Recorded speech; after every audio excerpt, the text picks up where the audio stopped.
Bonjour La Réunion, bienvenue dans le talk. C'est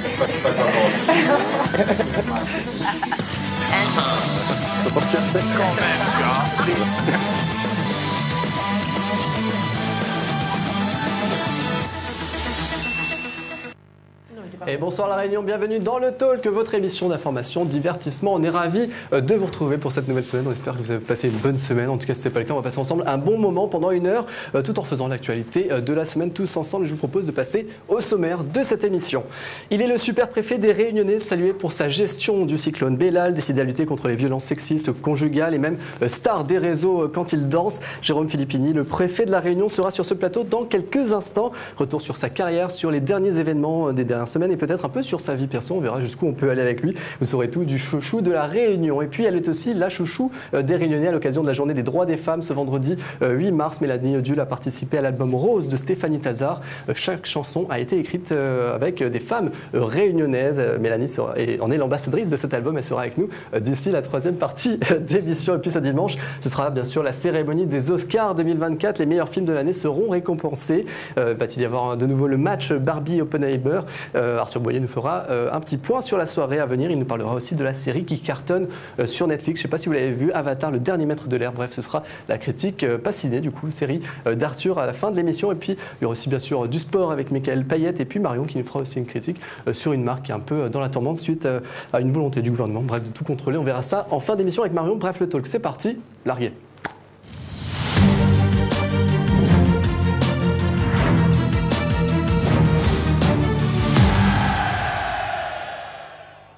Et donc on commence cette émission avec Arthur, comment ça va? Ça va, j'ai peur. Ça va, mais plus d'énergie encore Ah, il est à fond là, j'ai peur. Il est à fond, hein. Ouais, Ok, très bien. il y a le préfet, du coup je préfère me tenir T'es un peu à carreau. stress? T'as payé tes amants? J'ai peur. Laurent, t'as peur toi? Non, bon, on se connaît, je fais souvent un tennis avec lui, on se croise sur les sentiers. C'est vrai. Bruna, comment ça va? Ouais, ça va très très bien. Ouais, tout de noir vêtu, t'es plus en couleur en ce moment. C'est vrai que c'est la Qu'est-ce qui se classe, passe? Ouais, mais je trouve que c'est ma couleur, le C'est noir. solennel? Ouais, c'est ça. Michael noir. Payette. À sortir avec Béa, pour une fois. Moins de cheveux, mais Moins de cheveux. autant de talent finalement. Très content parce qu'il y a Miss Réunion qui vient. Ah, c'est ça, Et j'adore les Miss. c'est là qu'on voit les vrais journalistes. Et les Miss de laine ou pas? Je ne sais pas si c'est réciproque. Marion, comment ça va cette semaine? Très très bien, toujours bien accompagnée. Merci. Je sais pas si tu connais Mélanie Odule. Eh ben Miss oui, Réunion, ouais. évidemment. Très contente de l'accueillir d'ailleurs. Du coup, on va commencer ensemble cette émission, puisque tout le monde va bien. On va passer à l'image de la semaine. Et cette image de la semaine symbolique avec toi, Bruna, on va parler de quoi? Eh ben, on va parler d'un moment historique. Ça y est, c'est acté, gravé dans le marbre. Le droit à l'IVG rentre dans la Constitution. Donc le droit à l'avortement pour toutes les femmes. 50 ans après la loi Vielle. Du coup, je trouve... Veil. Simone Veil. C'est pas Veil. grave. T'es pas bien. On pense pas à nous, hein, tu sais. À ne pas confondre avec Martin Veil ou ne pas confondre avec d'autres. Veil. En effet. Et donc... Simone. D'ailleurs, qui va être sur les nouvelles pièces de 20 centimes à partir de cet été. Non, 20 centimes aussi, mais c'est pas grave.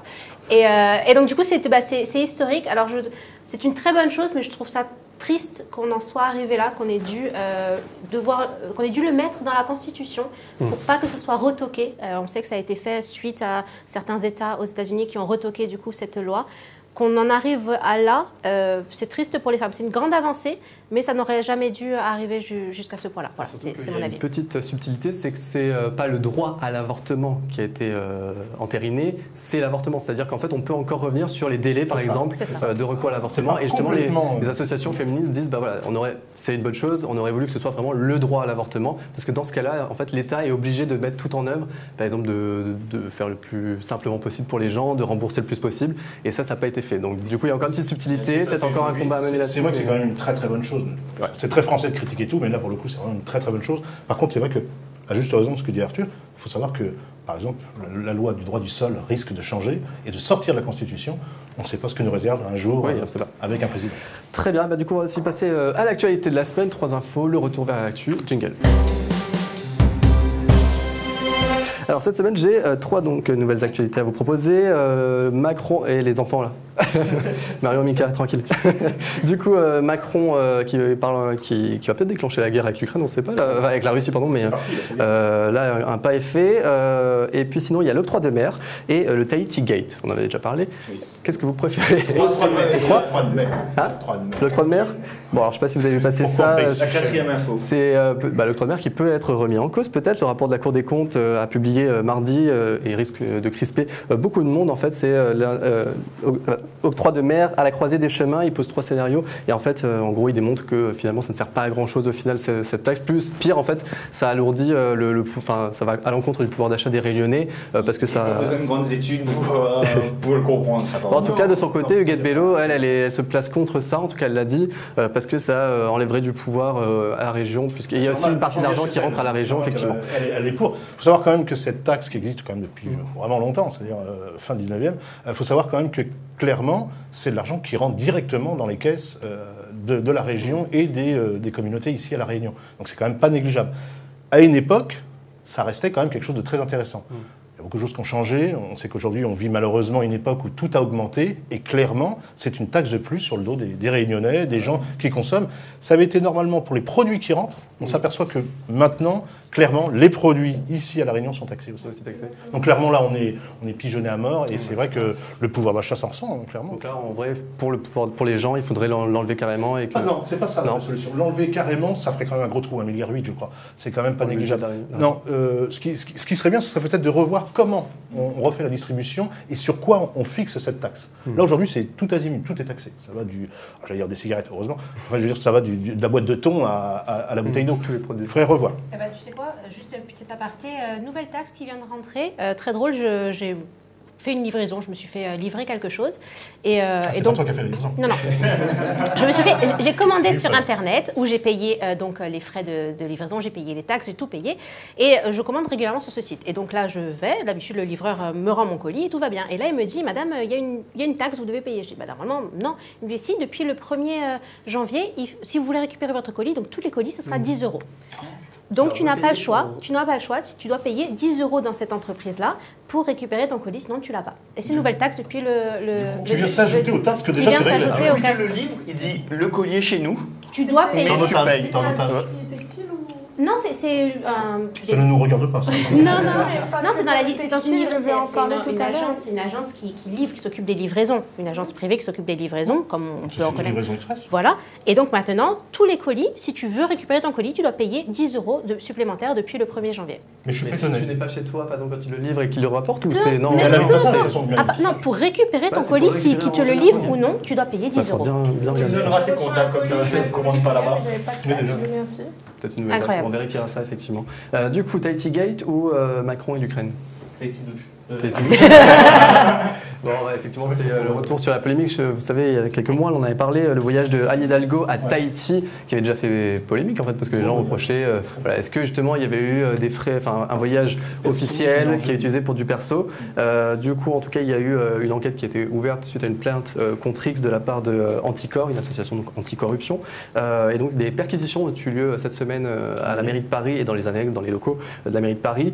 Et donc du coup, c'est pour cette enquête pour prise illégale d'intérêt et détournement de fonds publics ouverte par le parquet national financier très rapidement parce que c'est une affaire aux nations. Mais bon, Anne Hidalgo elle est souvent dans la tourmente en ce moment. Est-ce que là ça peut être sur un truc sérieux? Non, mais dans une logique, est-ce que c'était pour faire des travaux à Tahiti? Parce qu'elle a des travaux, je crois. C'était la famille là-bas, non? C'est sa fille. C'est sa fille là-bas, ouais. C'est sa fille qu'elle devait aller voir. On l'a mélangé un petit peu, oui, le côté. Après, qui ne fait pas ça? Si on n'est pas hypocrite, je suis sûre que la Moi, plupart je le vais font. pas à Tahiti. Oui, c'est vrai, parce que c'est vrai, qui ne va pas à Tahiti de nos jours? Franchement. Franchement. Le TON ne m'a jamais encore payé pour un voyage pro que je dériverai pour partir à Tahiti. Je suis pas sûr qu'elles soient payées.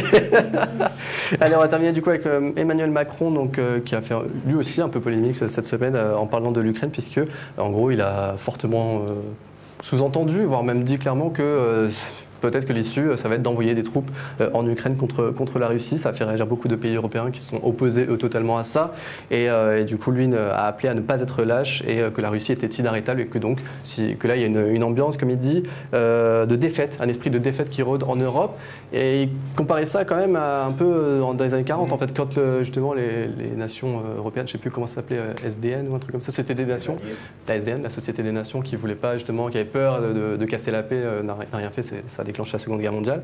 Et en gros, on serait un peu dans cette ambiance-là. Est-ce que vous, ça vous inquiète voilà, peut-être dans les prochains mois que ça s'empire. Moi, je dirais qu'il joue un petit peu au petit chef de guerre et je trouve qu'il outrepasse. La preuve, les autres hommes d'État, au même niveau que lui, européens, ne le suivent pas dans sa démarche. Alors c'est pour ça qu'il a pris contact avec les anciens présidents de la République, que ce soit François Hollande ou Sarkozy, Ça nous aider, ça. pour prendre... Sarkozy, là, dans avec son bracelet.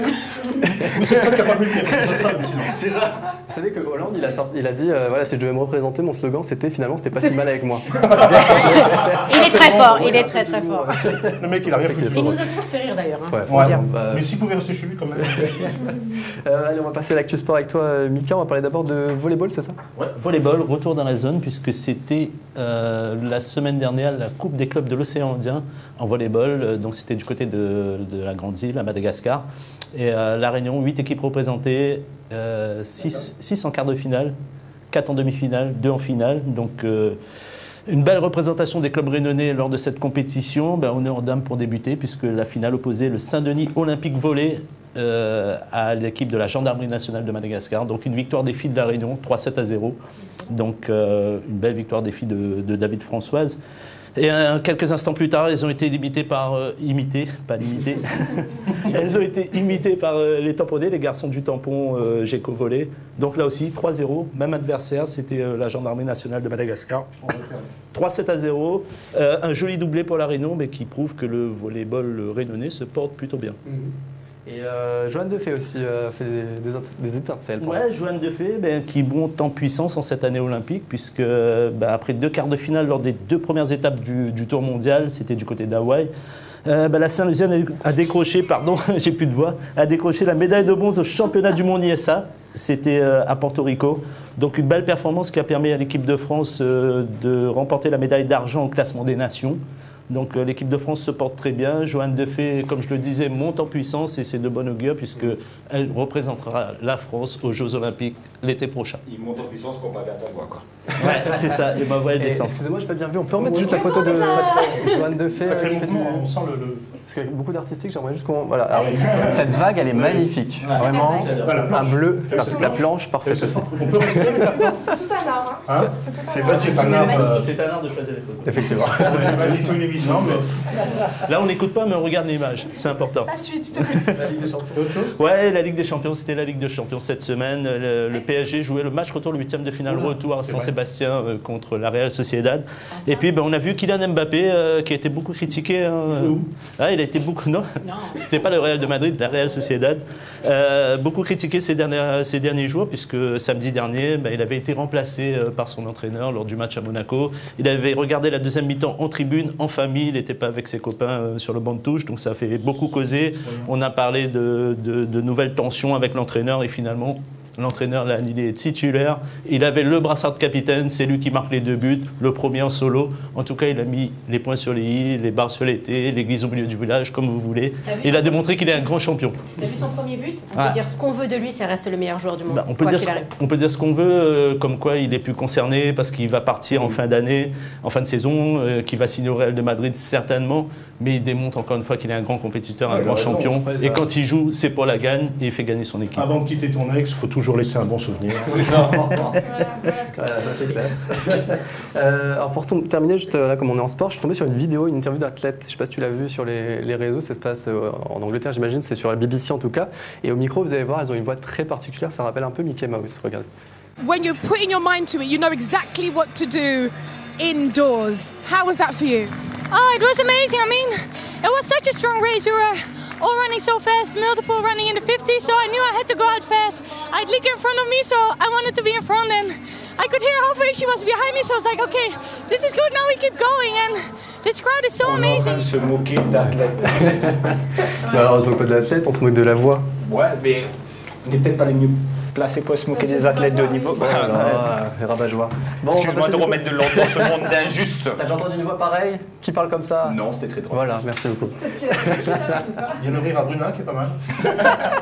Elle peut nous lâcher un échantillon. Pourtant, elle est à jeun, d'habitude, c'est quand il y a un petit verre qui est passé par là. Mais ça J'avais arrivé un petit verre. Allez, les amis, on va passer au ça passe, ça casse. Là, on va peut-être un peu moins rire. Jingle.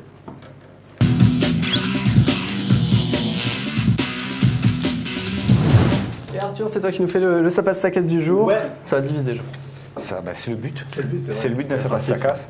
Alors, samedi dernier, il y a eu l'émission The Voice. Et à La Réunion, on a entendu parler d'une candidate en particulier, Ambre Ever, qui, je cite, dit « Je suis d'origine réunionnaise, je ne suis pas né là-bas, mais ma mère est réunionnaise, je suis contente de représenter mon île, j'adore la Réunion. » Alors bon, bien sûr, ça, elle ne l'a pas dit sur le plateau devant des milliers de spectateurs, elle a dit après en off. Mais sur les différents articles qui mettaient en avant cette réunionnaise, on voyait deux types de commentaires. Certains qui disaient « C'est pas parce que tu as des parents réunionnais que tu es automatiquement un réunionnais ou une réunionnaise », et d'autres qui disaient non, si tu as un ou deux parents réunionnais, même si tu n'as jamais vécu à La Réunion, ça fait de toi automatiquement un réunionnais. Alors moi, personnellement, pour moi non. Il ne suffit pas d'avoir des parents réunionnais et d'être venu 3 ou 4 fois en vacances à La Réunion pour dire qu'on est réunionnais. Il faut être né sur l'île. Au-delà de ça, il faut surtout parler créole, il faut connaître la culture gastronomique, la culture locale, les différents lieux, etc. Moi par exemple, ma mère, elle est bretonne. Je suis parti 2 ou 3 fois en Bretagne, je ne peux pas dire que je suis autant breton que créole. Enfin voilà, c'est mon avis. Et du coup, je voulais vous poser la question, est-ce que pour vous, ça passe ou ça casse le fait d'être désigné comme réunionnais, si on n'a jamais vécu sur l'île, mais qu'on a au moins un des deux parents qui est réunionnais. Surtout que c'est souvent quand tu es un peu connu, que tu as du succès, que tu es facilement mis que dans la case réunionnais, même si tu es venu en vacances une fois. Sportif. Du coup, à vos tablettes, du coup, alors c'est pas facile. Ça casse pour Laurent? Pour moi, ça casse? Pour moi, ça casse. Ça casse, ça passe pour Bruna, ça passe pour Mika, ça passe pour Marion.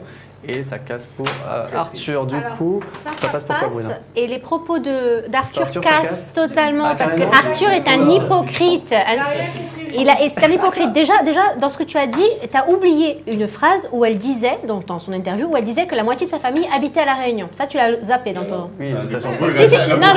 Non. J'ai une mère réunionnaise et la moitié de ma famille habite à La Réunion. Ça change. Mais comment vous pouvez dire... Non, mais comment vous pouvez dire concrètement... Non, mais vous êtes dans un autre monde, les gars. Parce qu'elle n'est pas née... J'y vais.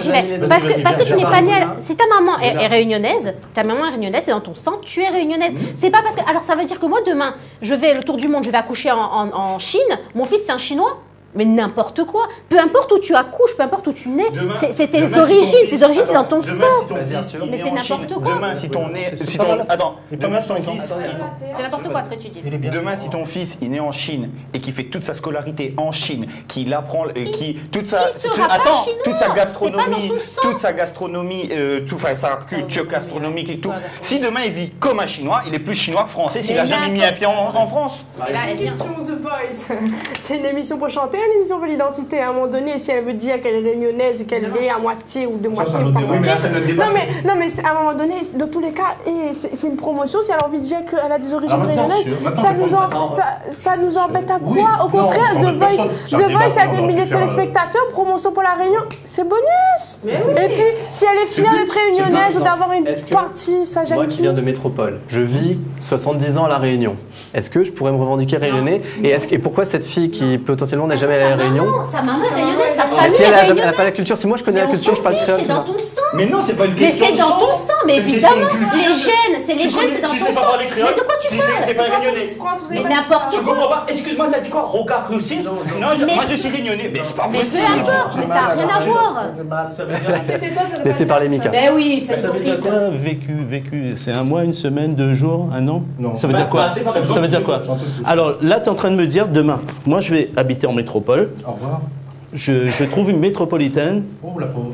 Je fais un gosse. D'accord? Je fais un gosse. Et par contre, je peux pas rentrer à La Réunion pour X raisons. J'ai pas d'argent, je travaille, j'ai plein de choses. C'est du cas par cas, ça, ouais. Mon enfant, il est élevé à la culture réunionnaise. Il parle créole avec moi tous les jours. je lui fais à manger créole, il écoute la musique réunionnaise, et tu es en train de dire que mon fils, sous prétexte qu'il n'a jamais grandi à La Réunion, il n'est jamais venu à La Réunion, il ne sera pas réunionnais. Bien sûr, ça veut dire que tu le mets à La Réunion, ça veut dire qu'il peut, ok, il a parlé créole avec toi, d'accord. Mais par contre, tu le fous, par exemple, dis n'importe quoi, d'un événement, un truc comme ça, mélange-toi avec ces gens-là. Va, parle, par exemple, on a mangé du riz 3 fois cette semaine, ça fait beaucoup, il n'y a plus de pâtes, moi j'aime bien les petites coquillettes avec du jambon. Pour être réunionnais, il faut parler créole. Mais bien sûr. Et donc elle va prendre que l'origine de son papa et pas sa maman. Non, tu prends là où tu as grandi, où tu as vécu, où tu es baigné dedans. C'est faux, c'est faux. Mais si demain je viens en Afrique, je suis pas africaine. Moi, déjà africaine, c'est pas une nationalité, c'est un continent, déjà. Et bien comment dire française? Ben non, mais justement la France, c'est pas l'Europe. Non, c'est pas une nationalité. Oui, japonais, attends, peu importe. du coup, vu que ma mère est bretonne, je suis breton créole. Oui. Non, oui, c'est dans tes gènes. Ça s'appelle le métissage. Mais non, Pour moi, c'est subjectif. Si la personne se revendique réunionnaise parce qu'il a des origines, c'est par le sang ou l'appartenance, tout ça, bah, tant mieux, tant mieux, s'il revendique. Je peux dire quelque chose quand même? Vas-y, Laurent. Je trouve que c'est un peu... Là, il faudrait revenir un petit peu, coller au contexte, comme on dit. Oui.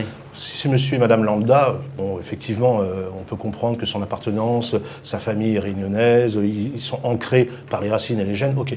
Là, il y a presque une forme électorale un petit peu. Oui. Il y a une émission derrière. Elle veut ramener le peuple réunionnais à sa cause, parce que... Ouais, mais ça, c'est... Et ça, c'est le but de showbiz. C'est le but de showbiz, un petit peu. Parce que, non... Elle a dit qu'elle est réunionnaise. Oui, mais c'est même pas... Ouais, mais si elle n'a pas dit à la télé, par exemple. Elle a dit après, quand les médias locaux sont venus l'interviewer, mais... Attends, c'était vraiment réunionnaise.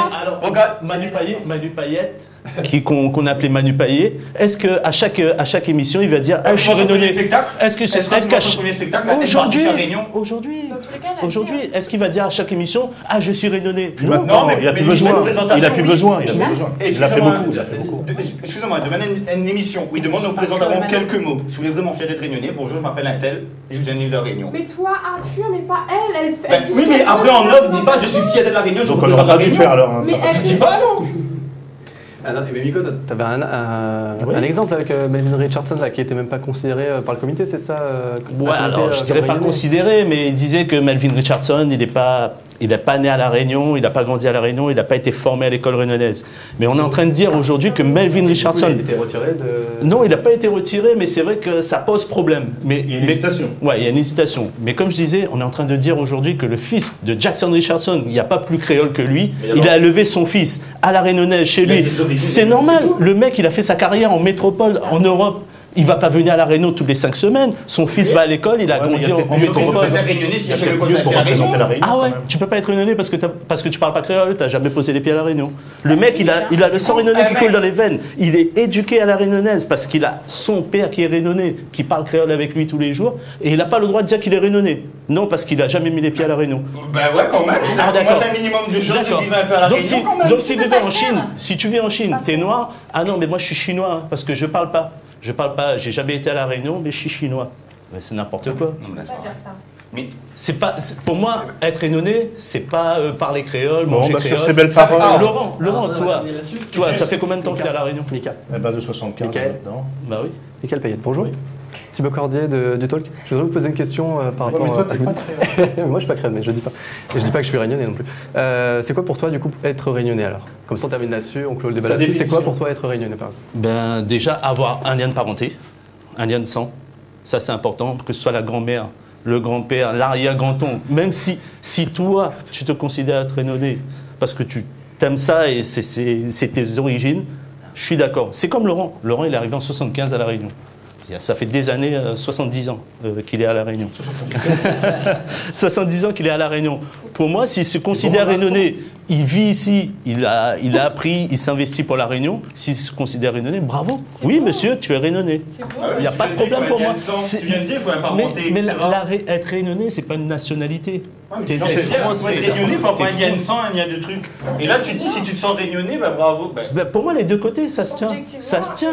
Ouais, alors donc au final. Du coup, je peux me sentir américain parce que je regarde que des films américains, dans les Nike. On t'a pas dit de regarder des films américains, là. Mais ouais, mais je suis fier d'être américain. Par contre, si tu vas habiter 20 ans aux États-Unis, si tu veux te considérer comme américain, bien sûr. Et puis, américain, tu peux avoir la nationalité. Ce n'est pas le cas de la Réunion. Il n'y a pas de nationalité réunionnaise, je suis désolé. Bon, allez, les amis, on va fermer ce débat là-dessus. Bon, en tout cas, c'est qu'il y a quand même débat. Et en vrai, sur les réseaux, il y a beaucoup, régulièrement, tu as des gens qui s'opposent là-dessus, sur c'est quoi être réunionnais. Moi, je suis réunionnaise avant d'être française. Enfin, c'est un truc c'est un vrai débat déjà sur les réseaux. Donc, au moins, on leur pose. La première définition historique d'être créole, c'est né sur une île. Exact. Voilà. Ses parents sont nés sur une île. Mais là, on n'était pas sur créole. On n'était pas sur créole, on était sur une île. Bon, allez, les amis, on va fermer ce Ça passe à casse. Merci à tous d'avoir participé. Réagissez d'ailleurs en commentaire sous la vidéo, sous les extraits, tout ça. Dites-nous ce que vous en pensez. Est-ce que oui, Arthur a raison? Est-ce que Mickaël a raison? Est-ce que tout le monde a raison ou pas? Dites-le nous en tout cas en commentaire. Et puis nous, on va envoyer une petite page de publicité. Dans un instant, on aura Jérôme Filippini, le préfet de la Réunion, qui sera avec nous. C'est un invité exceptionnel. On est content de l'avoir avec nous. Ce sera tout de suite après la pub. À tout de suite.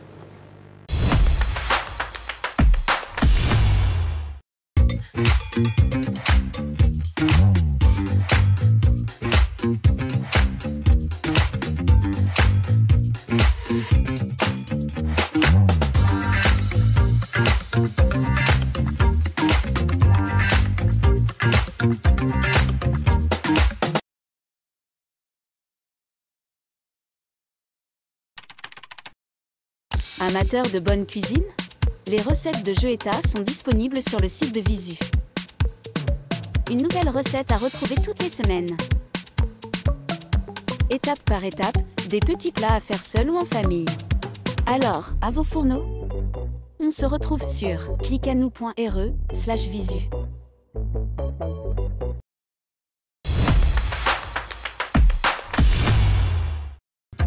Le talk vous est présenté par Réunion Accueil Formation. Ensemble, nous mettons votre avenir en sécurité. Et de retour dans la deuxième partie de l'émission, et on accueille déjà notre invité exceptionnel de cette semaine, Jérôme Filippini, le préfet de la Réunion. Bienvenue, merci d'avoir accepté notre invitation. J'espère que vous allez bien. Merci à vous. Oui, très bien. Jusqu'ici, oui. Oui, jusque-là tout va bien. Ça va peut-être pas durer très longtemps, non, je rigole. Pendant une dizaine de minutes, justement, on va apprendre à plus vous connaître. On va revenir ensemble sur le cyclone Bellal, comment vous avez géré notamment cette crise, les coulisses de la gestion, et puis revenir ensemble sur l'actualité, sécurité routière, violence conjugale notamment. D'abord, je voulais vous poser une première question, on est en plein dans l'actualité, c'est l'inscription de l'IVG dans la Constitution. Vous qui êtes représentant de l'État, demain c'est la journée des droits des femmes. C'est important que ce soit acté, c'est dans la Constitution et qu'on ne touche plus à ce droit pour les femmes? C'est une question personnelle. Hein. Évidemment, un préfet est là pour appliquer les lois, donc quelles qu'elles soient, ou à peu près, quand elles sont conformes aux principes, aux valeurs, je suis là pour les mettre en œuvre. Mais il se trouve que l'homme, Jérôme Filippini, est très heureux de cet événement, qui est la reconnaissance d'un droit, la confirmation d'un droit, la protection d'un droit. Et comme notre pays, la France, est au milieu d'un océan de pays dans lesquels les droits régressent, je pense qu'on envoie un signal très positif. Alors vous êtes entré en fonction ici le 23 août 2022, ça fait un peu plus d'un an déjà. Vous avez succédé à Jacques Billan, ancien préfet. En un peu plus d'un an, vous êtes vraiment devenu le chouchou, on peut dire, des Réunionnais. Est-ce que vous en êtes conscient? Est-ce que vous en êtes fier? Non. Je me méfie beaucoup avec de ces expressions, de ces effets-là. Je ne suis pas là pour être aimé, je ne suis pas en campagne de séduction. Un préfet, c'est là pour prendre des décisions difficiles. Et il m'est arrivé, depuis que je suis là, de prendre plein de décisions difficiles qui peuvent contrarier les gens. Voilà, donc notre rôle, c'est pas d'être populaire. Bon. C'est plus agréable. Après, tant mieux si ça aide à faire le travail. Et puis, accessoirement, à titre humain, c'est agréable aussi parce que j'ai, vous le savez, de la sympathie pour les Réunionnais. J'aime aller au contact. Et tant mieux si l'image qui est sincère revient en amitié, en sympathie, parce que d'emblée j'ai été très bien accueilli par les Réunionnais. Donc, vous connaissiez la Réunion avant de venir ici ou pas du tout? Non, j'étais venu vraiment en quelques jours, en 2015, donc 8 ans avant. Et voilà, c'est une découverte, ou une plus grande découverte de ce bout de France, d'Europe, qu'est la Réunion. Mais comment ça se passe? On s'est vraiment posé la question en préparant l'émission ensemble, c'est comment ça se passe, comment on est nommé préfet à un endroit précis? Est-ce que c'est comme, je sais pas, les profs où on fait une liste et en fonction on vous mute, ou pas du tout, c'est on vous impose de venir ici et puis Alors, les préfets, ça fait partie des emplois de l'État qui sont nommés par le président de la République en Conseil des ministres. Donc c'est vraiment le président de la République qui décide pour les préfets sur la proposition du ministre de l'Intérieur. Et c'est un poste, c'est pas un mystère sur lequel évidemment on ne va pas par hasard. C'est-à-dire qu'on est intéressé à faire ce métier. Moi je suis dans l'administration depuis 30 ans, hein, donc j'aime le service public, j'aime être utile aux autres, etc. Et puis il y a un moment où on finit par vous proposer, c'est le cas pour moi depuis 7 ans, d'être préfet. Donc j'ai été préfet 2 fois avant. mais on ne vous laisse pas forcément un choix énorme dans les destinations. Alors, il y a une exception, c'est pour l'outre-mer quand même. On ne vous impose pas d'être nommé en outre-mer, et j'ai été volontaire pour être nommé à La Réunion, très volontaire même. Donc le nouveau préfet pour Mayotte, on ne lui a pas imposé? Non, on ne lui a pas imposé. Non, on lui a pas imposé. Non, il a été volontaire pour y aller. Je le salue d'ailleurs. Et comme je salue son prédécesseur, Thierry Suquet, qui a fait un travail formidable. Justement, ici, les Réunionnais, alors je sais pas, moi j'ai l'impression que c'est la première fois que vous avez été autant salué, notamment sur la gestion de la crise du cyclone. Vous avez été la star des réseaux sociaux avec vos danses, je sais pas si vous avez vu, avec le 20 décembre, le nouvel an chinois. Alors, vous avez pris des cours? Si vous écoutez ma femme, non, elle vous dira que c'est pas mon plus grand talent. Et alors ça, est-ce que c'est vraiment des moments spontanés où, voilà, pris dans l'ambiance, vous avez envie d'aller danser, ou il y a un peu de communication aussi? Non, pas du tout. Non, sincèrement, d'abord, je suis comme je suis, puis j'ai 55 ans, donc je ne vais pas me changer. J'aime aller au contact, je suis curieux, j'aime les gens, j'aime les situations dans lesquelles je suis. Et il se trouve que dans les deux cas, on m'a proposé au moment où ça se faisait. Je ne me suis pas beaucoup posé la question. Je trouve que d'abord, aller danser le Maloya, qui est une danse, une musique qui a tellement de sens pour La Réunion, le fait qu'un préfet y aille, alors qu'à 40 ans, 50 ans encore, le Maloya était considéré comme une danse séditieuse, etc. Je n'ai pas réfléchi beaucoup, mais je pense que le symbole est important, parce qu'aujourd'hui, il n'y a pas de débat avec ça, évidemment. Et puis, le Nouvel An chinois, j'étais pas le seul, hein. Il y avait l'évêque, il y avait le président du conseil départemental, voilà, on y est allé à plusieurs. Et là aussi, c'est extrêmement sympathique, quoi. Donc, non, j'y vais avec le cœur. Vous savez qu'il y avait même une pétition pour que vous restiez préfet de La Réunion encore 3 ans supplémentaires. Vous avez vu ça ou pas? On en a parlé, mais je ne veux pas décevoir les auteurs de la pétition. Je ne suis pas sûr que ça influence. Voilà, mais j'espère, moi, rester le plus longtemps possible. Pour demander que vous soyez prolongé 3 ans supplémentaires. Parce que... En tout cas, je serais heureux de rester préfet de La Réunion le plus longtemps possible, ça c'est sûr. Du coup, dans un instant, Bruna dressera un petit portrait un peu plus insolite. Juste une question d'actu encore. D'abord, sur la sécurité routière, ça c'était un gros sujet la semaine dernière. Vous avez durci l'enlèvement du permis, le retrait de permis en cas de conduite avec alcool et stupéfiants. La sécurité routière, l'insécurité routière ici à La Réunion, c'est un des gros fléaux là, que vous avez à traiter? Alors c'est un enjeu partout en France, hein, la sécurité routière. Normalement un véhicule c'est fait pour aller d'un point A à un point B, c'est pas fait pour tuer. Sauf que à l'échelle nationale, même si ça va beaucoup mieux évidemment depuis des années, il y a encore beaucoup de morts, beaucoup de blessés. Et à La Réunion, toujours trop, c'est 30 morts l'an dernier, alors c'est moins que l'année précédente, c'était 45. Et puis c'est des milliers de blessés. Et il faut penser à cela aussi, c'est-à-dire des gens gravement accidentés qui ensuite n'auront plus la même vie, etc. Or, il se trouve que dans les causes de l'accidentalité routière, de la violence routière, il y a 3 choses. Il y a la vitesse, l'alcool et les stupéfiants. Donc, on a effectivement décidé de durcir le barème des suspensions administratives de permis de conduire. Voilà, si jamais vous roulez trop vite, si jamais vous avez consommé de l'alcool ou des stupéfiants, eh ben, vous risquez de voir votre permis suspendu plus longtemps. Et je pense honnêtement que pour les Réunionnaises et les Réunionnais qui se comportent bien, qui ne prennent pas d'alcool et de stupéfiants, voilà, ils comprennent bien pourquoi on fait ça. Et pour les autres, c'est un message qui est envoyé. Donc voilà, c'est typiquement des décisions que je prends. Je risque de ne pas être populaire auprès de certains, mais j'assume. C'est d'utilité publique. Demain, on le redit, c'est la journée des droits des femmes. Sur les droits, justement, sur les violences intrafamiliales, c'est aussi un de vos combats, on va dire. Vous avez dit récemment, La Réunion est une terre de violences intrafamiliales, suite aux chiffres qui étaient sortis justement. Vous confirmez ce propos, je le trouvais très fort, mais en même temps, c'est une réalité. Alors oui, la phrase entière que j'ai dite, c'est la Réunion est une terre de violences intrafamiliales, mais La Réunion est aussi une terre de mobilisation contre les violences intrafamiliales, parce qu'il y a une première réalité qui est terrible, c'est vrai, c'est que plus de la moitié des faits de violence aux personnes se produisent dans le cadre de proximité, c'est-à-dire au sein de la famille. C'est-à-dire que c'est monsieur qui tape sur madame, parfois madame sur monsieur, parfois sur les enfants, toujours sur fond d'alcool. 95% des violences intrafamiliales se passent sur fond d'alcool. Et c'est un fait massif qui fait de nous, La Réunion, qui avons tellement de qualité. Cette terre est merveilleuse, la population réunionnaise est merveilleuse, mais ça nous met aussi sur le palmarès des 3-4 premiers départements en termes de violence par habitant. Donc oui, c'est vraiment un fait, et le dire, malheureusement, c'est juste un constat. En même temps, ce qui est très positif, c'est que c'est aussi un endroit dans lequel il y a une forte mobilisation. Par exemple, je n'ai pas vu dans d'autres départements autant de tissus associatifs qui se mobilisent. Ici, les policiers, les gendarmes sont formés maintenant systématiquement à l'accueil. Il y a parfois des exceptions de mauvais accueil, mais c'est infiniment mieux qu'avant. La justice est très mobilisée, donc tout n'est pas négatif. Et même d'ailleurs dans l'augmentation du nombre de faits de violences intrafamiliales, encore plus 18% l'an dernier, hein, on peut y voir encore l'effet d'une libération de la parole de la part des femmes, parce que c'est quand même 85% des victimes, qui autrefois peut-être n'osaient pas aller porter plainte parce qu'elles savaient qu'elles ne seraient pas bien accueillies en police et en gendarmerie, qui maintenant le font. Voilà. Donc ça augmente, peut-être parce que ça libère le courage des femmes d'aller parler, d'aller témoigner, surtout quand c'est quelqu'un qu'on aime qui est l'auteur des violences, parce que c'est souvent ça qui se passe.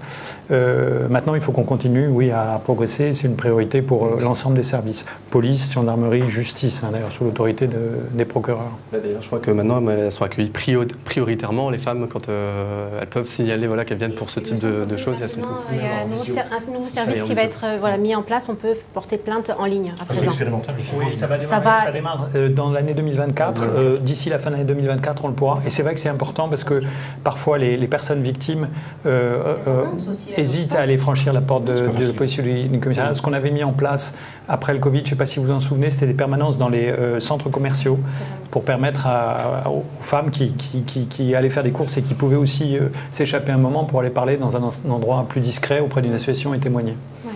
Un mot aussi peut-être par rapport à Mayotte. Laurent, tu l'évoquais tout à l'heure, il y a un nouveau préfet sur place, Wambouchou 2 là, qui va démarrer. Question subsidiaire, vous auriez aimé être muté à Mayotte? En tout cas, je fais ce métier pour faire des choses du type de celles que fait mon collègue à Mayotte. C'est sans doute un des postes les plus difficiles aujourd'hui parce qu'il y a une telle violence, il y a une telle adversité là-bas que c'est compliqué. Voilà, mais on fait ce métier-là évidemment pour affronter des situations comme celle-là. L'État fait un effort considérable à Mayotte pour essayer de gérer cette situation exceptionnelle. Et oui, je souhaite beaucoup de courage à mon collègue en saluant encore une fois son prédécesseur qui est resté pendant 3 ans, qui a fait un boulot formidable. Et il y avait le député Jean-Hugues Gratton qui avait déclaré, lorsqu'il y a eu la modification là, du droit du sol sur place, que du coup ça allait déplacer le problème vers la Réunion. Est-ce que vous y croyez vraiment? Parce que bon, on dit quand même, c'est pas le même trajet non plus. Est-ce que vraiment il peut y avoir de telles conséquences pour l'île? Alors d'abord, Mayotte c'est la France, la Réunion c'est la France. L'essentiel des habitants de Mayotte, ce sont des Français. Quand des Français de Mayotte viennent à La Réunion, c'est comme quand des Bretons vont en Normandie. Mais là, on parlait voilà. Non, mais ce que je veux dire, c'est que, attention, parce qu'on peut avoir tendance parfois à confondre un peu les deux et avec une vision xénophobe, à mélanger tout. Les Français de Mayotte, ce sont des Français et ils sont évidemment les bienvenus s'ils veulent venir, à condition, comme tout le monde, comme chacun d'entre nous, qui se comporte bien, qui respecte la République. Après, la question de l'immigration, effectivement, aujourd'hui, compte tenu du flux d'immigration qui arrive notamment des Comores vers Mayotte, il y a des règles particulières à la fois relatives au droit du sol qui est aujourd'hui encadré pour éviter que les personnes viennent juste et les femmes viennent juste pour avoir un enfant qui va être français du jour au lendemain. Et le ministre de l'Intérieur a annoncé que cette règle allait être durcie, il y aura une réforme constitutionnelle pour passer, pour quitter finalement le droit du sol. Et puis ce qui a pu inquiéter certains, c'est effectivement l'annonce parallèle que le jour venu, le type de visa particulier qui est délivré à Mayotte et qui ne vaut que pour Mayotte pourrait être élargi au reste du territoire national. Pas qu'à La Réunion, mais ça permettra aussi d'aller dans l'Hexagone, comme c'est la règle de droit commun. Voilà. C'est pas du tout anormal que ça puisse exister le moment venu, mais le moment venu, c'est sans doute le jour où la situation sera moins exceptionnelle à Mayotte, parce qu'aujourd'hui, elle est vraiment exceptionnelle. Alors, est-ce que vous savez que vous avez un gros point commun avec Bruna Bottielli, qui est à côté de vous? Vous savez ce que c'est ou pas? On le dit. Vous avez tous les deux un très fort caractère et c'est pas pour rien. Bruna, toi, tu as été justement fouiller un peu la biographie de Monsieur le Préfet. Qu'est-ce que tu nous as trouvé? Alors avant ça, j'avais une petite question pour vous. Non, vous inquiétez pas. Vous inquiétez pas, j'ai rien trouvé ou du moins je le dirai pas tout de suite. Non. Les dossiers. Bon, ça va être entre nous après. En 2020, vous avez été nommé donc préfet de l'Eure. Oui. J'avais une question. Est-ce qu'on gère ce département comme on peut gérer le département de La Réunion? C'est une très bonne question. Il n'y a eu que des bonnes questions. Oui, mais elle était meilleure la mienne. On sent quand même le truc. Non, à chaque fois qu'on est nommé dans un territoire particulier, un département particulier, la première chose qu'on doit faire, c'est apprendre à le connaître et à le comprendre, à comprendre ses particularités, ses spécificités. Alors, on parle parfois des particularités des Outre-mer, mais finalement, chaque département français a des particularités. Moi, j'ai été préfet du Lot, dans un petit département au nord de Toulouse. Puis après, j'étais préfet de l'Eure, en Normandie, à côté de Paris. C'est des territoires qui n'ont rien à voir, et rien à voir non plus avec La Réunion. Donc, non, c'est pas le même métier, de plein de points de vue. Non. Et préfet de La Réunion, c'est encore tout à fait autre chose. C'est hors norme. Et puis un rôle, en tout cas, pour les Réunionnais, c'est quand même plus. Enfin, vous êtes la figure de l'État, donc on est insulaire, on est loin de la métropole. C'est vrai que vous représentez, il y a un rôle encore plus fort, j'ai l'impression, qu'en en métropole, on ne connaît même pas le nom des préfets. Vous, on le connaît très bien et on vous voit régulièrement sur le terrain. Enfin, voilà. C'est vrai. C'est exactement ce que vous dites. C'est-à-dire que dans l'Eure, je connaissais beaucoup de monde, je fréquentais évidemment tous les élus, etc. Mais il n'y avait pas la même exposition qu'on peut avoir ici. Oui, c'est vrai. Et du coup, là, j'ai une question plutôt importante. J'aimerais que vous répondrez vraiment honnêtement. Vraiment, hein, entre nous. Je peux pas, je vais y aller alors. C'est un gros dossier, là. Est-ce que vous avez des nouvelles de tartines, Micheline et chocolatine? Deux d'entre elles sont mortes. La troisième est encore en vie. J'ai vu mon collègue et ami Simon Babre, qui est mon successeur dans l'Eure, qui les avait adoptés, puisque je lui avais confié. Il s'en est occupé, vraiment. Il a eu comme moi... C'était les anciennes poules c'était de les monsieur poules du préfet de l'Eure, mais les poules au sens animal. Vous avez un gros dossier, oui, vous êtes bien renseigné. Et donc, il les a remplacés. Il a maintenant 7 ou 8 poules, lui, je crois. Voilà. C'est déjà un préfet. Ah oui, c'est hors classe. Ouais. Et du coup, votre chat s'est bien adapté ici, à La Réunion? Et mon chat s'est bien adapté ici, ouais. Donc, pas de poules prévues pour la préfecture? Non, j'avais envie, mais je ne suis pas arrivé jusqu'à maintenant. Et j'avais juste une dernière question. Je sais que vous êtes trilingue, donc sans compter le français. Vous parlez anglais, italien et russe. C'est bien ça? Oui, c'était vrai, mais c'est vrai. Qu'est-ce qui vous reste un peu à l'italien, le plaisir, quand je vais en Italie, de le parler, voilà, c'est un peu ma deuxième langue. Et le russe, un grand amour pour la littérature russe et la culture russe. Et malheureusement, compte tenu de ce que Poutine est en train de faire, je suis comme tout le monde en train de m'éloigner de la Russie, de la culture russe, parce qu'il gâche la mémoire de cette littérature extraordinaire en particulier, mais voilà. Est-ce qu'il vous reste encore vous savez encore le parler? Vous pourriez nous dire un petit mot? Если вы хотите, да? Что вы хотите? Non, mais je pourrais, si vous voulez, oui. Mais non, je pourrais retrouver, ouais. Vous pourriez avoir une conversation.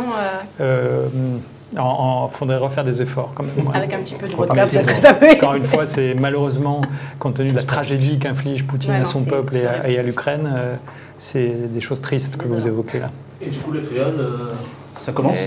Mi commence, mi apprend. Petit pas. Vous avez eu Bruna, l'enquêtrice d'investigation. Maintenant, il y a Mika aussi qui voulait vous payer. Pardon. Vous parlez de sport un peu, poser quelques questions. Vas-y, Mika. Pas de point commun entre nous, mais bon, vous paraissez affûté, donc je me suis demandé, est-ce que vous êtes sportif, monsieur le préfet? Pas beaucoup, en fait. Je cours un peu et je marche. Ouais, vous avez le temps, malgré la fonction, de faire un peu de sport? Ouais, tôt le matin, je vais courir de temps en temps, et le week-end, je vais marcher, ouais. Mais pas plus que ça, quoi. Et vous êtes plus sport individuel ou sport collectif? Non, sport individuel. Ouais. Enfin, regarder à la télé, j'adore regarder des sports collectifs, mais les pratiquer, c'est plutôt sport individuel. Ouais. Donc, il paraît que vous êtes un bon marcheur. Le Grand Raid, c'est pour bientôt? Ah, j'aimerais. Je vous ai dit mon âge tout à l'heure, c'est pas 55 ans qu'on s'y met, quoi. Non, mais c'est à cet âge que les coureurs se révèlent. Non, je vais essayer peut-être de... Ouais, j'en parlerai quand je le ferai. Mais pas le Grand Raid. Le Piton des Neiges, vous l'avez déjà fait?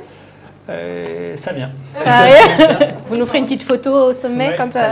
On est flotté en marchant. Ah non, pas comme d'habitude. Alors ça, c'est petit.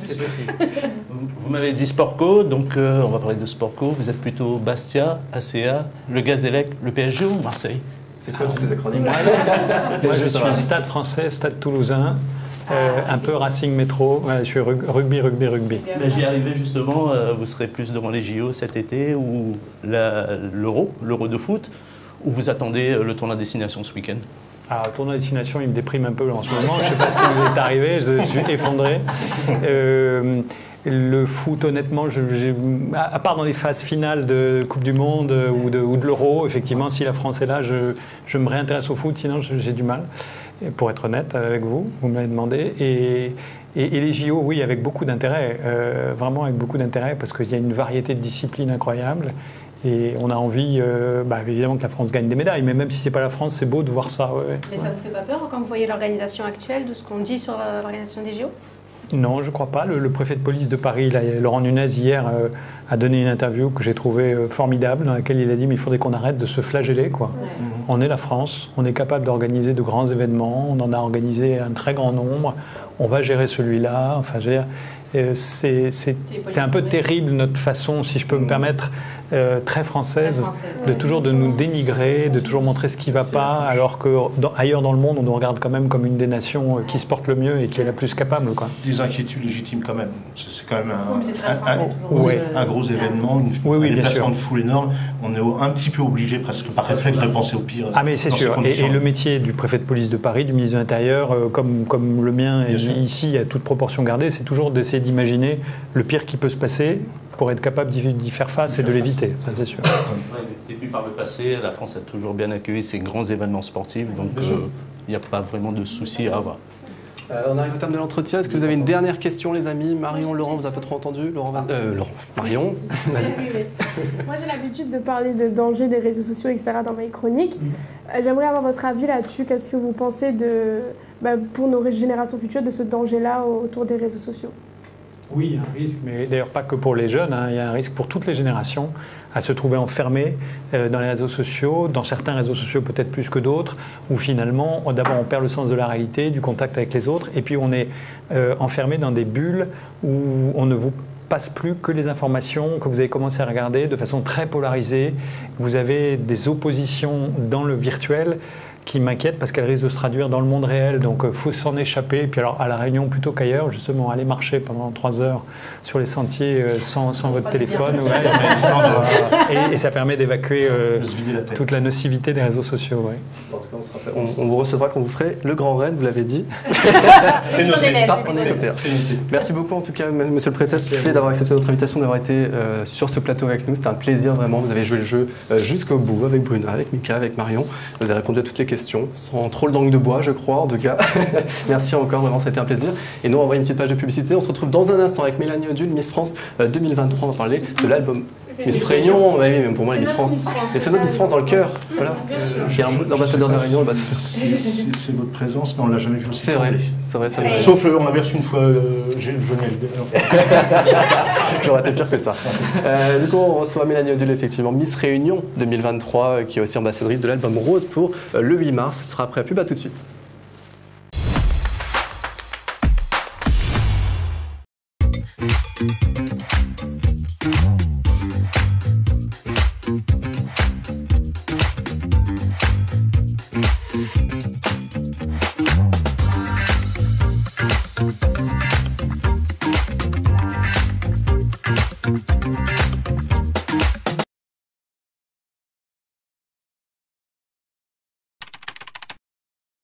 Nouveau. Visu devient 100% digital. Retrouvez vos rubriques habituelles. Agenda, interview, zerbage, télévision, jeux, horoscope. Vous retrouverez aussi votre programme télé. Visu, à vos côtés depuis 40 ans.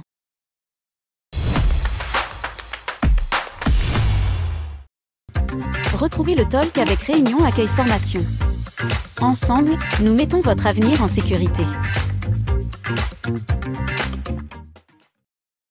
Et de retour pour la troisième partie de l'émission, la dernière. Et puis il y a des émissions comme ça où en fait tout est parfait. On a eu le préfet il y a quelques minutes et là on accueille Miss Réunion 2023, ambassadrice de l'album Rose de Stéphanie Tazard.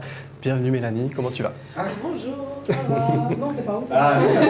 Parce que des fois, tout le monde ressemble un petit peu et tu vois, il maille un peu, tu vois. C'est vrai, je ne te contredirai pas. Je te présente une petite nouvelle, peut-être que tu la connais ou pas, peut-être c'est Marion Marimou et tout, qui est avec nous aussi sur le plateau. Alors, on t'a invité effectivement parce que demain c'est donc le 8 mars, la journée des droits des femmes, et tu as participé à l'album Rose de Stéphanie Tazard, qu'on embrasse, qui ne pouvait pas être là avec nous aujourd'hui, et qui a demandé à ce qu'on y reçoive l'une des ambassadrices de cet album. Alors tu peux nous en parler en quelques mots, c'est quoi cet album Rose? Alors je ne peux pas trop vous en parler parce que du coup c'est Stéphanie Tazard qui l'a créé et pas moi. Moi je suis que le cobaye si je peux dire ça comme ça. Mais en tout cas elle a constitué cet album qu'avec des femmes, donc des personnalités publiques pour certaines, ou alors des personnes lambda si je peux dire ça comme ça pour d'autres. Et donc dans cet album-là, elle montre que toutes les femmes peuvent chanter. Et tout le monde, que ce soit moi, que ce soit... oui, exactement, même moi. Chanson, du coup, qui s'appelle pas larguer. Déjà bien quand même. C'est vrai? On n'a jamais entendu? Non, ouais, complètement. Pour l'instant. Pour l'instant, ça va Vous êtes pas ça pour battre là. Effectivement, du coup, sur cet album, il y a 9 chansons à chaque fois qui sont sur un thème qui touche les femmes. Donc, il y a même par exemple, des femmes battues qui chantent sur les violences conjugales. Toi, ça fait un son aussi qui s'appelle Il faut pas larguer. Moi, c'est pas les femmes battues. Oui, bien sûr. Moi, c'est juste il faut pas larguer, il faut bien, il faut tenir beau. Voilà. Et justement, ça part de quoi? C'est pour motiver les femmes à prendre encore un pas. À construire leur avenir tel qu'il se doit et puis ne jamais abandonner les rêves. Voilà. Du coup, est-ce que tu nous chantes en direct ou on écoute un extrait? Non, vous écoutez. Je vous fais écouter tout de suite si Allez, vous voulez. Il faut pas larguer, chanté par Mélanie Odule. On va voir si c'est sa vraie voix ou pas. Moi, j'ai un doute. Je pense que ça a été retouché. Mais... Il faut pas larguer, il faut pas larguer, il faut pas larguer, pas larguer. Désolée, va voir un petit peu la voix. C'est vrai? Je trouve que la voix est mieux en vrai. Alors, trouver moyen. J'ai pas des mises, excuse-moi. Ouais, c'est ça. Macro jusqu'au bout. Mélanie, c'est quoi du coup pour toi le principal combat des femmes aujourd'hui, puisqu'on est sur le mois de la femme, le 8 mars, tout ça, pour toi, ce serait quoi? La liberté, parce qu'une femme n'est pas complètement libre à l'heure actuelle, non seulement par rapport aux hommes avec qui on vit tous les jours, mais aussi par rapport à l'État, où on a un certain droit qu'on n'a pas encore accès librement. Là, on a le droit de écoute-moi jusqu'à la fin. Moi, je sais pas. Non, mais c'est. Voilà, mais écoute-moi, on l'a vu, on n'a même pas fini, coupe-moi la parole. À la haine pour. Quel droit les femmes n'ont pas en Non, mais France? par exemple, le droit à l'IVG, donc là, c'est en train de passer, donc c'est très bien, mais pas complètement. Donc voilà, donc, il faut encore continuer là-dessus. C'est déjà validé en France, oui, c'est inscrit dans la Constitution. Oui, mais pas complètement. Cette semaine, t'as pas regardé. Parce que c'est l'accès, mais pas le droit qui a été validé, on en a parlé tout à l'heure. C'est ça. D'accord, et du coup, tu disais, bon, à part l'IVG, mais sinon tu disais, oui, les femmes, pas trop de liberté, sur quoi concrètement, là, dans tous les jours? On a certaines personnes que je croise, oui, on fait que manger, on balaye la cour, on fait ça, ça. C'est encore des trucs comme ça, donc oui, il faut, après c'est la mentalité aussi. C'est la mentalité des gens. Des gens, voilà, qu'il faut encore changer, étudier là-dessus, mais de toute façon, petit à petit, on va y arriver au sommet. Pour les autres, là, autour du plateau, Bruna, Marion, un petit combat. Un combat aujourd'hui qui reste à mener pour les femmes. Quand on dit que ça a évolué pour les femmes, non, je trouve pas, parce qu'à l'époque, les femmes ne travaillaient pas et leur rôle, entre guillemets, c'était de s'occuper de la maison et des enfants. Et de nos jours, les femmes travaillent, sont indépendantes, mais elles s'occupent toujours de la maison et des enfants. Donc ça nous a rajouté une charge de travail supplémentaire. Les hommes s'en occupent aussi. Les hommes s'en occupent quand ils ont le temps. Les femmes doivent le faire parce que c'est leur devoir. Si une maman ne s'occupe pas de son enfant, c'est une mauvaise maman. Si un papa s'occupe de son enfant, c'est un bon papa. Je trouve qu'il y a des inégalités à ce sujet-là. Et je pense que quand on peut entendre les anciens dire oui, mais de toute façon, c'est ton rôle de faire à manger, c'est ton rôle de t'occuper de ton enfant. Et moi, je l'ai fait parce qu'avec mon mari, moi, je l'ai fait. Je trouve que non, c'est pas ton rôle. Tu le fais parce que tu veux bien le faire, mais c'est pas ton rôle. On n'est pas étiqueté mère au foyer ou femme de ménage. Du jugement, par exemple, de la famille, de l'entourage. Tu vois, si par exemple la maison, on va dire il y a un peu sale et tout, on va forcément dire c'est la maman, la femme qui va bien gérer. On peut rien dire chez moi parce que c'est papa qui est à la retraite, c'est papa qui fait le ménage, c'est papa qui repasse, c'est papa qui fait à manger. C'est bon, là c'est moi. Donc voilà. Moi je disais que ça avait changé. Oui, mais combien de familles? Parce que quoi? Parce qu'il a pris sa retraite, parce qu'il a arrêté de travailler. Mais si papa n'avait pas pris sa retraite, c'est toujours un maman à l'heure actuelle qui prenait soin de nous encore. Mais c'est ça. Chérie, tu verras quand je serai. Les inégalités hommes-femmes persistent, mais on a quand même une bonne évolution à l'heure actuelle avec toutes les mobilisations, les droits, notamment l'IVG. Donc moi, je trouve quand même qu'on est sur une bonne lancée et qu'on va y arriver, comme Mélanie l'a dit. Et puis, la maman qui s'occupe de l'enfant, faut pas se nier, c'est aussi le sentiment. C'est quand on devient maman, je ne le suis pas, mais ça devient automatique. Donc, dire que c'est un stéréotype, oui ou non, ça devient aussi notre rôle et notre objectif aussi quand on fait un enfant. Donc, et quand on fait un enfant, on le fait à deux, techniquement. Mais il y a de plus en plus de papas poules. Moi, par exemple, j'ai plein de potes qui ont des enfants. C'est des papas entre guillemets modernes qui changent les couches dès le début, qui s'occupent de l'enfant. Il y a de plus en plus parce que notre génération, bien sûr, il y a toujours des stéréotypes, des idées qui restent. Mais on est quand même une génération où on a appris beaucoup de choses. Il y a des choses qui pour nous maintenant sont inacceptables. Il y a encore quelques générations, ça passait. Et il y a de plus en plus, bien sûr, encore beaucoup de choses à faire, mais je trouve qu'il y a beaucoup plus de... Mais je trouve hypocrite quand un homme s'occupe de son enfant, on va dire « Oh, c'est un bon papa », mais quand une maman s'occupe de son enfant, c'est normal. Non, mais après, je trouve déjà bien que les hommes commencent à s'occuper de leurs enfants. On avance petit à petit. Maintenant, il faudrait qu'on aille jusqu'au fait où ça ne soit plus un stéréotype comme quoi c'est la maman et c'est le papa et que ça devienne tout à fait normal. Après, c'est parce que c'est en train d'évoluer aussi. Enfin, il y a eu tellement de siècles et d'années où ça a été juste la femme. Enfin voilà, c'est en train d'évoluer, effectivement. Peut-être pas encore assez vite.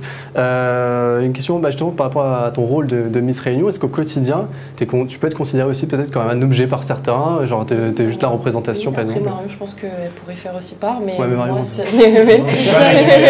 mais non. Oui, par exemple, quand on fait des photos, j'étais au salon de l'agriculture, donc à Paris, c'est très intense au salon de l'agriculture, donc Marion m'avait déjà dit. Non, enfin moi-même j'avais pas forcément bu, mais les personnes autour de moi oui. Ah oui. Donc arrivé à par exemple à 16h, même pas 15h, j'enlevais mon écharpe parce que c'était tout simplement pas faisable. Il n'y avait plus de respect. Il n'y avait plus de respect, les gens mettaient les mains sur les fesses, surtout les hommes, sur les fesses. Parce que pour les femmes c'est pas grave. Voilà, c'est ça. Mais même pas, les dames me demandent, même saoul ou pas, les dames me demandent est-ce que je peux poser ma main ici, est-ce que ça te dérange pas, ou même, mais les hommes, oui, alors tu vas bien. Bah non, en fait, non. Bah, à ce moment-là, il faut que j'enlève mon écharpe.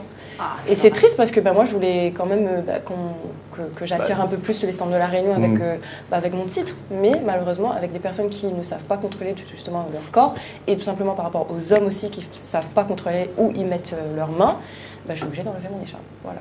Bon, après, il ne faut pas oublier, oui, Miss Réunion, c'est un titre de beauté, mais l'envers du décor, vu qu'on y est, Mélanie et moi, c'est aussi un investissement personnel. Oui, c'est bien, on fait des photos, on est belle et sourit, mais au quotidien, c'est aussi partager des messages, faire en sorte que ces messages, surtout, on les vive. Quand tu défends une cause, c'est pas que prendre le micro et dire « je veux la paix dans le monde », c'est aussi te battre au quotidien pendant 365 jours, mettre des événements, je continue avec le micro, mettre des événements en place, vraiment pour passer un beau message. Donc il faut arrêter de coller l'image de sourire et tais-toi et se dire qu'une Miss, que c'est aussi un combat et un investissement personnel derrière aussi. Et du coup, toi, tu as un jour de plus de règne que Marion, puisqu'on est sur une année bissextile. De plus. L'élection sera plus proche que prévu. Exactement. Ça sera moins. Apparemment, je ne dirai pas la date parce que peut-être qu'elle est encore bancale. Mais donc tu auras moins de règne alors? Oui. Apparemment, oui. Parce que ça tombera, normalement ça tombera, ça va tomber au niveau du week-end de Miss Mayotte ou un truc comme ça. Et nous, on ne peut pas faire une élection en même temps qu'une autre régionale. Donc nous, on va faire sûrement avant. Et après, ça tombera le mois d'après, donc impossible. Mais du coup, mis à part sauver le monde, les enfants, les animaux, est-ce que tu as des causes qui te tiennent à cœur? Alors oui, il y a des causes qui me tiennent à cœur. Je rigole régulièrement. C'est un peu comme tout le monde, bien sûr. Après, oui, la paix dans le monde. J'avais l'Alzheimer parce que j'ai toujours l'Alzheimer, bien sûr. Ma grand-mère est atteinte d'Alzheimer. Et puis, bien sûr, le droit de la femme. En fait, c'est tout, les causes finalement. Non, je n'ai vraiment pas un. C'est vraiment aider chaque association à vouloir évoluer aussi et avoir une certaine visibilité avec mon écharpe. Et est-ce que ta visibilité après Miss Réunion, tu l'as déjà? Tu sais ce que tu aimerais faire? Non, du tout. Alors, pas encore? C'est un sujet assez fâcheux. Faut pas larguer. Si tu Elle viendra remplacer Marion en chroniqueuse. Non, en vrai, je ne souhaite pas pas directement me dire oui, je vais faire ça, quand même vous dire, parce que finalement, moi-même, je ne sais pas. Donc, du moins, j'ai ma petite idée, mais je ne souhaite pas dévoiler ma petite idée. Voilà, c'est pas bien ça. Il faut garder, parce que voilà, on a tout ça la langue là. Même pas la dire. Pas ça. Ouais, les amis, on a un petit peu de retard. On va enchaîner du coup avec Marion, justement. On parlait de caractère fort. Marion, à toi, du coup. Il y a une Marion qui s'est posée sur une nouvelle réglementation. C'est ça qui va peut-être rentrer en vigueur par rapport à une marque, aux marques pas chères, à petit prix. C'est l'œil de Marion. Alors du coup, on va parler de Shein, c'est ça? La marque Shein? Shein, on va prendre l'exemple de Shein, mais vous connaissez certainement les plateformes de vente de vêtements, accessoires, etc. en ligne. Exemple de Shein ou Alibaba, on connaît pratiquement tous cette marque, surtout nous les femmes. On sait très bien que ce type de e-commerce, c'est le paradis de la mode virtuelle. Sauf que toutes belles choses ont une fin. Pourquoi? Parce que le gouvernement français a décidé de viser ces plateformes de e-commerce en mettant en place un malus. Pourquoi? Pour éviter évidemment la demande. Je vous laisse regarder un petit extrait avec quelques témoignages et on en reparle juste après. Des shorts, une robe de plage et 2 maillots de bain. On est à 47 €, j'ai 4 articles plus un maillot de bain avec un bandana. C'est pas cher? Non, c'est pas cher. Des prix imbattables qui incitent à l'achat compulsif. Le gouvernement et plusieurs députés veulent s'attaquer à ce modèle qu'ils jugent peu respectueux de l'environnement. Comment? En imposant un malus à ces marques de la fast fashion d'ici 2030, jusqu'à 10 € par vêtement. Ça fait cher quand même. On va réfléchir à 2 fois. Du coup, ils vont mettre quoi? C'est minimum 10 € du coup les ventes, c'est ça? Déjà, pour contextualiser un peu, je vais prendre toujours l'exemple de Shein, de Shein, comme vous voulez les filles. C'est une plateforme chinoise avec un grand nombre de commandes. Donc j'ai récupéré des chiffres pour que vous ayez un peu les idées en place. Non, parce que c'est impressionnant, c'est impressionnant. Ils produisent plus de 470 000 modèles, donc de nouveautés par jour. Et leur chiffre d'affaires en 2020 s'élève à 8,8 milliards d'euros. Donc voilà, je vous laisse deviner un peu vraiment comment cette plateforme est attractif et tout ça s'explique par le laps de choix et aussi les petits prix. Et qu'est-ce qui va se passer? C'est qu'en attaquant justement ces plateformes, la problématique qui ressort justement pour attaquer ces plateformes sont attaquées pour une problématique écologique. Évidemment, quand on produit beaucoup, c'est égal à l'émission de gaz à effet de serre qui ne respecte pas les conditions de base de l'environnement. Et d'ici 2030, ils proposent une taxe de 10 €, donc sur les commandes, notamment celle de Bruna, sur les commandes en ligne. Et cette taxe va viser principalement les industries chinoises qui sont déjà les premiers sur le marché. Et parallèlement à ça, les industries comme H&M ou Zara ne sont pas jusqu'ici menacées. Sauf que d'un point de vue écologique, d'autres estiment que ce type d'enseigne, finalement, elles sont un peu, la balance c'est très juste quoi niveau écologique. H&M produit autant que certaines industries chinoises, et ce qui n'est pas en cohérence avec ce que veut le gouvernement français, parce que le but c'est de quand même restabiliser, que les Français aillent davantage vers les industries françaises. Donc on peut dire que cette taxe reste discutable et qu'il y aura encore d'autres études à faire pour ne pas pénaliser les industries comme Kiabi ou Decathlon qui produisent autant que les industries chinoises. Et moi je me suis intéressée aussi à vos commentaires qui m'a semblé hyper intéressant. Pourquoi? Parce que on parle tout simplement pas d'écologie et de problèmes d'environnement dans vos commentaires, mais plutôt d'une taxe que la France nous rajoute parmi toutes les autres taxes. Et d'ailleurs, j'aimerais bien avoir l'avis des chroniqueurs, parce que pour moi, c'est pas très franc. C'est pas très franc parce qu'ils nous mettent, problème écologique en gros. Sauf que j'ai envie de vous dire que les industries françaises, malheureusement, elles provoquent autant... Et puis le textile, en général, de base, ça pollue, parce que je ne sais plus exactement les chiffres pour un jean, mais je sais que c'est énormément d'eau juste pour produire un jean. Parce que surtout quand tu les fais en version délavée, tout ça. Mais de base, déjà, ça pollue. Donc c'est vrai que c'est servir de l'écologie pour en fait faire un peu de protectionnisme, on va dire. C'est d'ailleurs privilégier les industries françaises. C'est ça, quelque part, c'est une question de concurrence, en fait, de mettre ça part d'un bon point. C'est bien de vouloir mettre en avant les industries françaises, mais en même temps, avec le pouvoir d'achat aujourd'hui, on n'a même plus les moyens de s'acheter des habits chez Zara. Et sur Shein, les habits sont à 10 €. Moi, je suis désolée. C'est qu'il y a des trucs où la main-d'œuvre, c'est peut-être voire sûrement des Ouïghours dans des camps. Il y a beaucoup de choses autour de ça. Et du coup, ce que je trouve pas franc, c'est de continuer tout ça, de savoir ça et de continuer à quand même commander dessus. Du coup, si tu veux aller quand même dessus, avoir une taxe de 10 €, c'est le minimum vital pour moi. Je suis pas d'accord parce que... Quand ils produisaient les iPhones et que, pareil, je peux dire, c'est des petits enfants chinois qui ont fait ton iPhone, tu vois. Enfin, ça t'empêche pas d'avoir un iPhone. J'ai eu des abonnés qui se sont désabonnés à moi, du coup, parce qu'on m'a demandé la référence d'une robe et j'ai dit que ça venait de Chine. Mais j'ai envie de vous dire, ton Nike, ton Adidas, ton Lacoste, ou je ne sais trop quoi. Qui te dit est-ce que tu es dans l'usine? Est-ce que tu vois l'envers du décor? Est-ce que tu vois qui produit? Mais justement, là, Chine, ça a été prouvé par A plus B. Les autres, je dis pas peut-être. Mais il n'y a pas de preuve. Attractif et que ça attire l'œil, du coup ça attire évidemment de montrer. Comment sur Chine? C'est pas pour s'abonner.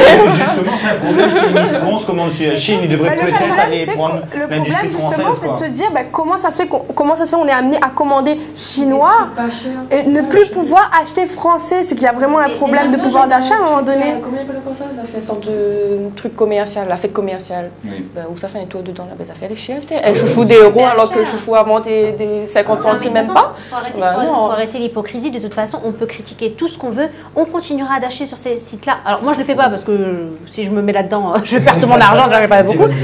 Mais on continuera, il faut arrêter d'être hypocrite. Les gens sont hypocrites. Les gens n'ont plus le pouvoir d'achat qu'on pouvait avoir à l'époque. On va pas aller acheter un jean à 40 balles si on peut en avoir 3 à 10 sur Shein. Le truc c'est que même si on ne part pas de ce site-là, Shein est tellement fort, ou Shine, je ne sais pas comment on dit, ils créent l'été, j'ai vu ça quand j'étais en Espagne, ils créent des shops éphémères. Ça dure 4 jours, ils remplissent le magasin et en moins de 24 heures, le magasin est déjà vide. Donc on peut dire ce qu'on veut, ça fonctionnera et ça continuera de fonctionner, peu importe la taxe, même s'ils mettent une taxe. Les articles sont tellement peu chers que ça leur reviendrait moins cher d'acheter ça et de payer la taxe plutôt que d'acheter ici. C'est normal que l'État français protège aussi ses entreprises. C'est plutôt normal. S'ils voulaient protéger les entreprises, ils baisseraient leurs taxes des entreprises pour qu'ils puissent eux-mêmes, les entreprises, baisser leurs tarifs. Et puis s'ils mettent des taxes sur un but environnemental, qui gèrent aussi leur impact de leur côté et qu'ils ne fassent pas comme s'ils respectaient 100%, quoi. Bon les amis, on va terminer l'émission aussi, on n'a plus beaucoup de temps, on va finir avec une bonne note cette fois, allez, la critique d'Arthur, alors on est dans notre sujet super sérieux, merci Marion en tout cas pour ce sujet super intéressant. On va finir donc avec toi Arthur, on envoie ton jingle et puis on va parler des Oscars et de la série Avatar, le dernier maître de l'air.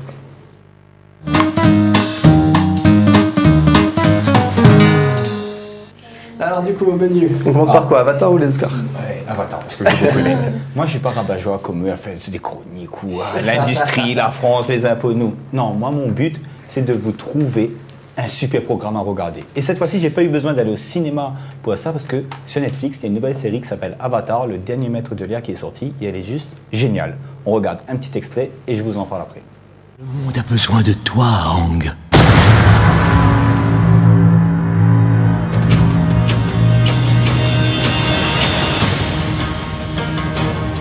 La nation du feu a tout détruit sur son passage.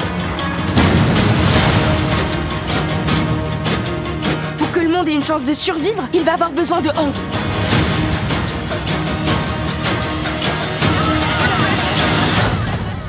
Ouais, je vois.